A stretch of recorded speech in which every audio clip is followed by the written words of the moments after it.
I'm back again. Yeah, so it's been a while since I did one of these, because last time I did a Railway Series ranking, which was part 1, it was like 10 months ago. But hey, I'm back with part 2. So yeah, I'm going to be ranking the Christopher Awdry's books. You know how this is. You know the rules by now. This is my opinion. I don't care if you hate it, or hey, I don't even care if you like it. I'm just making videos for your entertainment. And if you want to give your opinions, it's in the comment. And I'll like it either way.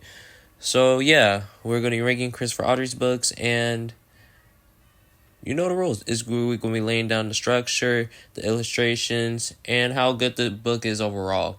I haven't read any of Christopher's books in a while, so yeah, don't be mad about my opinions, because this is what I consider the lazy era of the Railway Series books. No offense, Christopher. So yeah, why don't we get started with number 16. Disappointment in the game of life. Yeah, so I'm gonna keep it real with you. I do not like Great Little Engines. Don't get me wrong, I like how it's kind of meta to, you know, one of the Tally Quinn railway engines. I get in Railwind and they had to patch it up with like some band-aid or something, but I don't even like this book. I don't like the illustrations, and the story feels a little bit lazy to me. Like, I heard that there's a story that involves like soda. Christopher, can you please explain what's the point of this story? Cause like, isn't this supposed to be like Sir Handel going to the Tally Quinn Railway? Like, I don't even remember this book, to be honest with you, and I literally just read this like not so long ago. So like, I don't even know what. But yeah, I could barely think of any stories. I just don't like the illustrations. I don't understand why there's a soda story of all stories in the book. Like, please tell me, why does this involve a story with soda, and why is Duncan Knights in this? Like, can we please just... Who are you? Yeah. The reason why New Little Engine is above this book, probably because of Ivo Hugh and Fred, even though he was never mentioned. Like, I'm questioning how these stories lead up to Ivo Hugh's arrival. Christopher's late books suck, man. I'm no hate to him. Like, I understand like publishment and writer's blog or something, but like, bro, just do better, man. Cause how does this lead up to Ivo Hugh? Why don't we see Fred in the book? The illustrations is okay, I guess, but like, come on. I don't even think I have a favorite story in this book. I don't understand. Do what you did with Jock the New Engine. Cause, oh my god, how? But there are more of us. Thomas! Yeah, so the reason why more about Thomas the Tank Engine is up here is mainly because of the history with the book. So basically, this book is supposed to be like more story centered around Thomas for season 2, and I found that funny because season 1, like back then for TV shows, they weren't allowed to like create their own stories yet. So yeah, Christopher had to make some more stories for Thomas in season 2, because the show is literally named Thomas the Tank Engine. It can't be about the rest of the engines when it's literally called Thomas the Tank Engine. So the reason why this is probably above the 2 narrow gauge stories or books or whatever, season 2 nostalgia. Season 2 nostalgia. That's all I gotta say. There's nothing else to say about this book. I don't even think I like the illustrations. I just like the funny history with this book and season 2 nostalgia, because once again, season 2 is probably my top 5 favorite Thomas seasons. So this book is up here because of season 2 nostalgia. Yeah, stay mad. This is my list. Eggs, EGGS eggs. Now, here's the difference between Thomas and the twin engines, and more about Thomas, the tank engine. This book is actually original and doesn't involve nostalgia with me on this one. Thomas is too heavy to go across the branch line bridge or something. Like, listen, bro, I don't know, man. I got school, bro. You don't understand. Thomas is too heavy to go across the branch line bridge, so he starts going over to Edward's branch line, and that's when he gets to meet characters on Edward's branch line. Literally, I don't want to make it seem like I'm glazing this book, but this is literally interesting to me.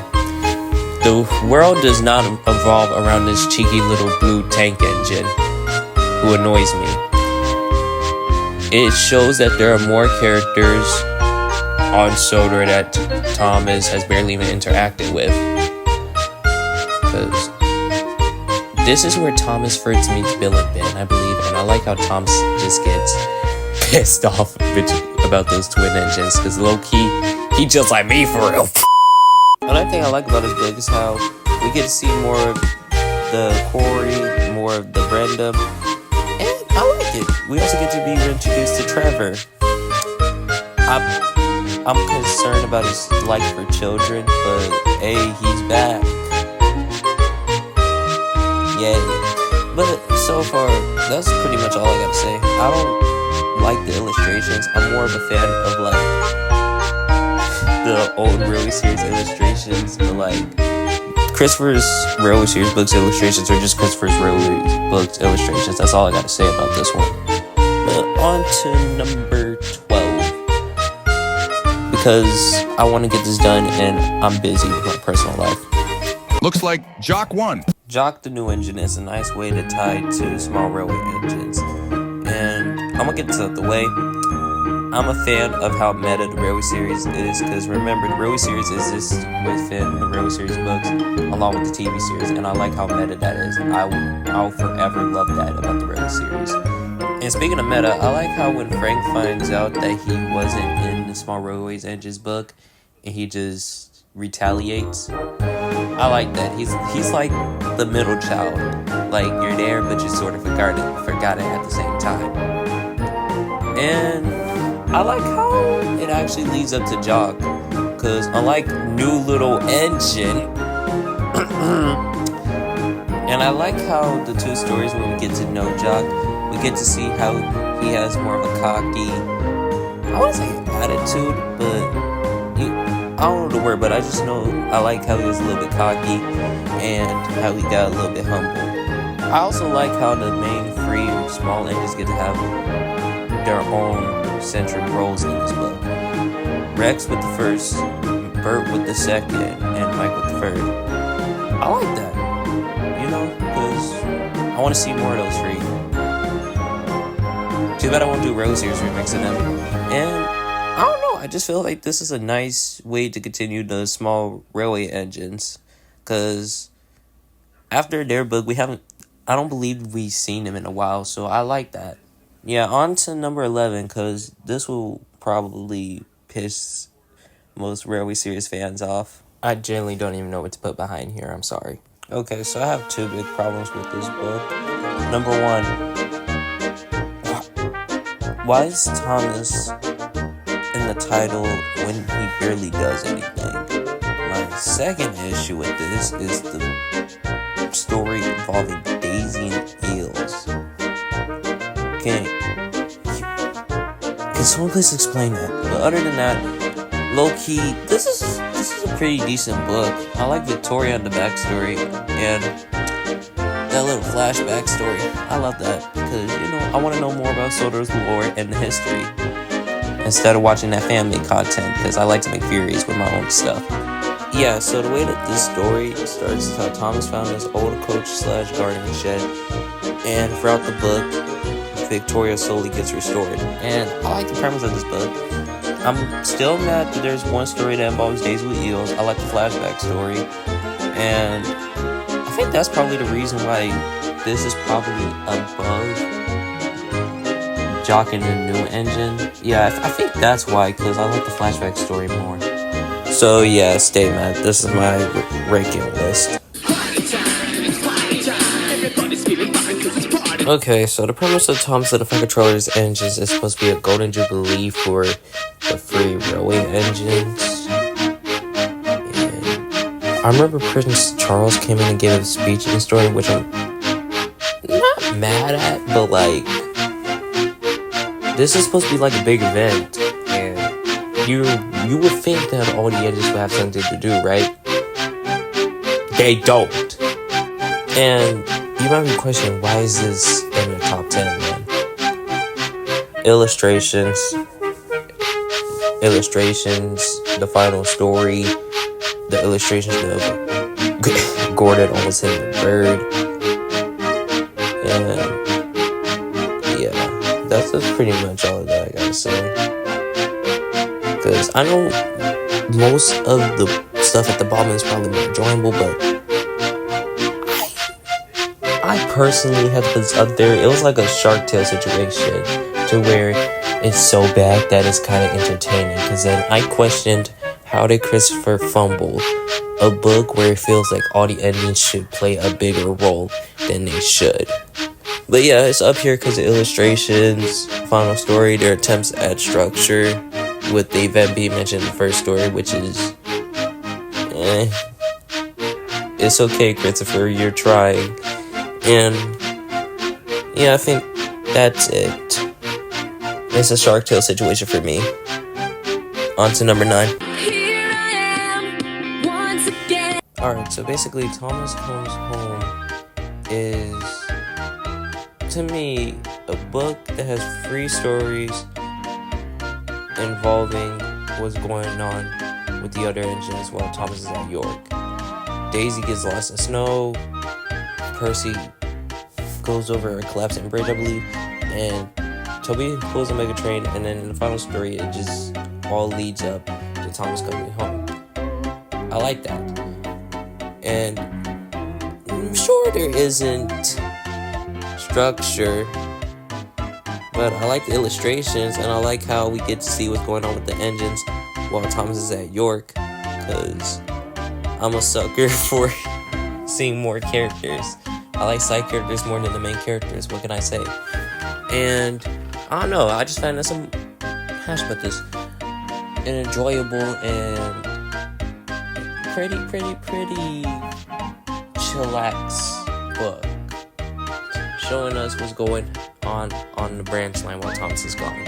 And I like that. Illustrations are pretty decent to me, and I think I'm all out of stuff to say for this one. On to number 8. Yeah, number 8. Once an engine attached to a train was afraid of a few drops of rain. You know exactly why this is up here. Don't play with me. Henry the Express makes it into the top 10, mainly because Henry is my favorite character, and because I actually find this book enjoyable. What can I say? I'm Henry Glazer. I'll be one till I die. Now, the thing that I like about this book is how enjoyable the stories are. And yes, I'm probably saying this because I'm Henry Glazer, but I genuinely feel like all the stories in this book is enjoyable.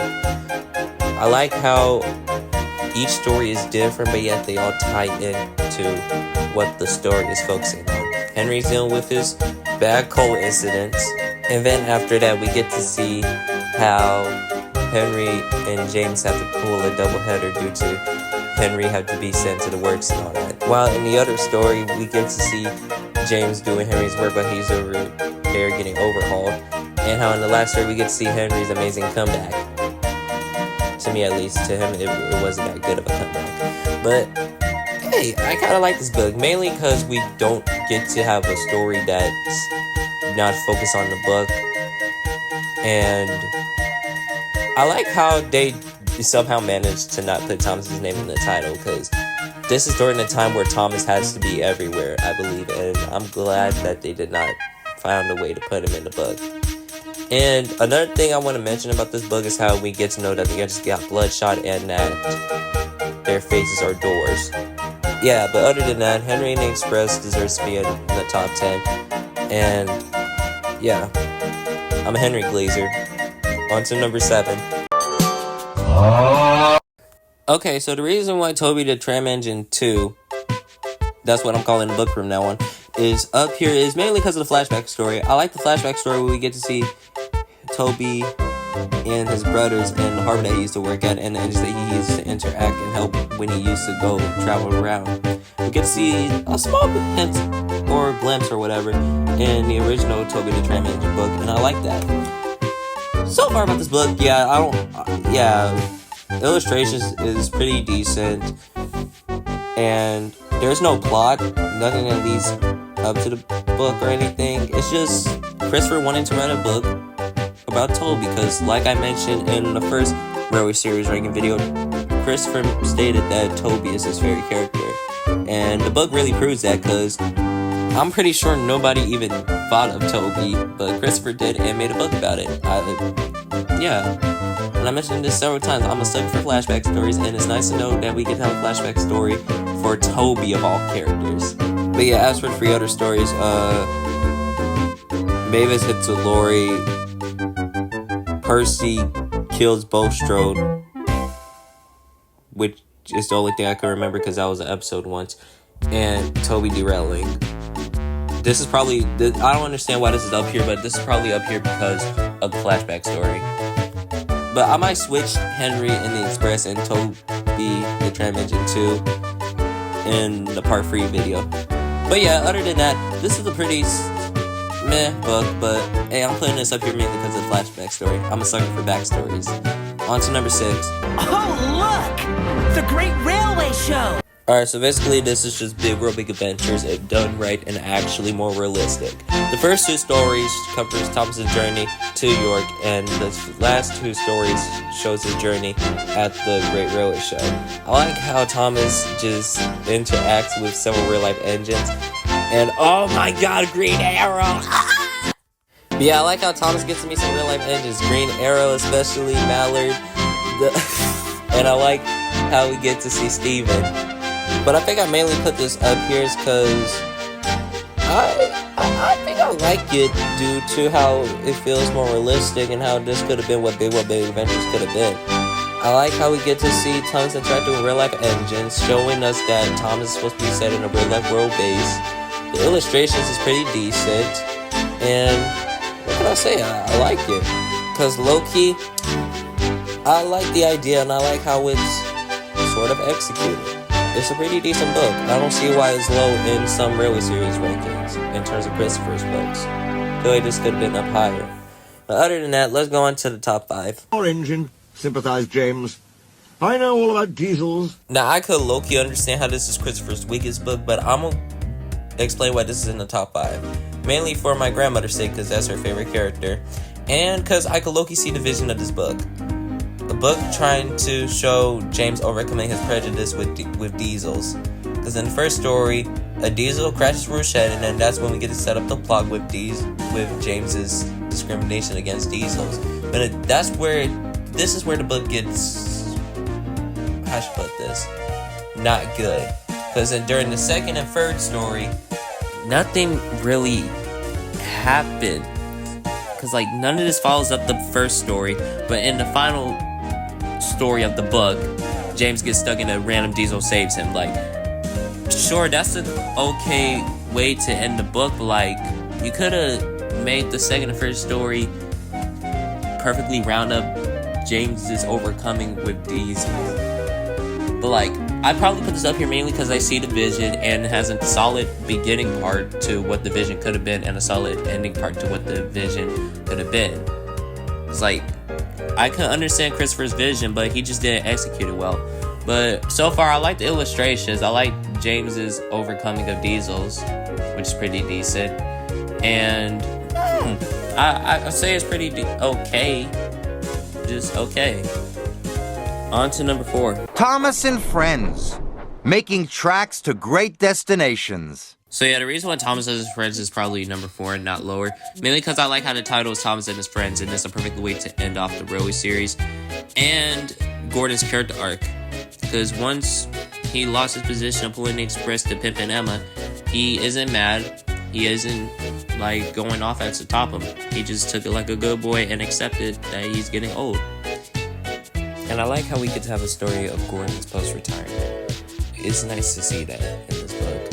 But, I don't know. The illustrations are okay. I wish Christopher took his opportunity on the concept and could have used more characters to make the final book more finale-ish. But, yeah. Oh, also, what is up with Thomas and the Fat Controllers engine and Thomas and Friends basically having the same cover art? The illustrator had one job. You couldn't even bother to...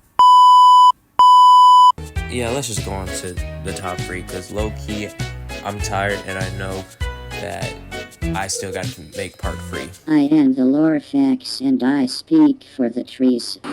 Yeah, I bet you guys are all surprised on why this is up here. But I can probably explain why Wilbert the Forest engine is up here. Mainly because, number 1, I like Wilbert. Number 2, I like the illustrations. I like the stories with Wilbert. And I think they're one of Christopher Audrey's best stories in my opinion. I like how we get to hear the story of 16. And yeah, I think that's why I put this up here. Mainly because I'm a Wilbert fan. And it's nice to have the engine named after Wilbert Audrey, a character in the book. I just found that nice and a little bit heartwarming, you know. But yeah, I think this is mainly up here due to the fact that I like Wilbert. Yeah. And my favorite story is definitely the story with the backstory of 16. I think you guys should know that by now. If I had one issue with the story, mainly how Sir Top Hat did not... Yeah, back to what I was saying. The only problem that I probably have with this book is how Sir Top Hat never really bought that engine like Wilbert, because that still questions me. Like, what is the engine that he bought that is like Wilbert? As a matter of fact, why didn't you just get Wilbert as one of your engines on Sodor? Wouldn't that make so much sense and probably a better option? Like, come on, Topham, that would have made more sense. Shut up, Duck. No one's excited for this. I could leave right now. Would you prefer that? No, wait. Easily has the worst illustrations, but I put this in the top 3 mainly because I like the premise. For Christopher's first book is basically a structure like the Free Railway engines, and I pretty much enjoy that. We have 3 unrelated stories with Thomas, Percy, and Doug, and they all lead up to a final book.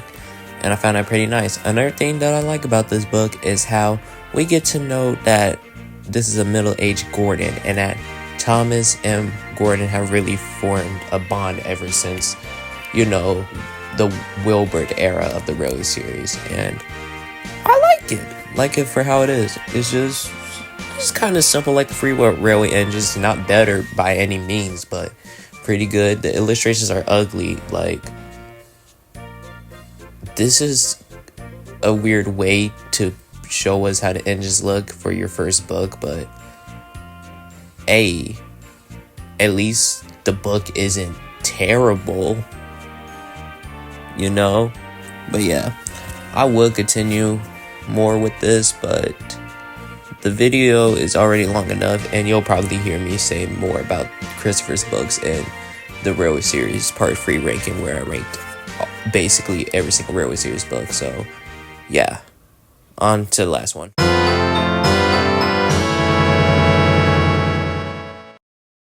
Gordon the High-Speed Engine is Christopher Audrey's best Railway series book and easily his magnum opus.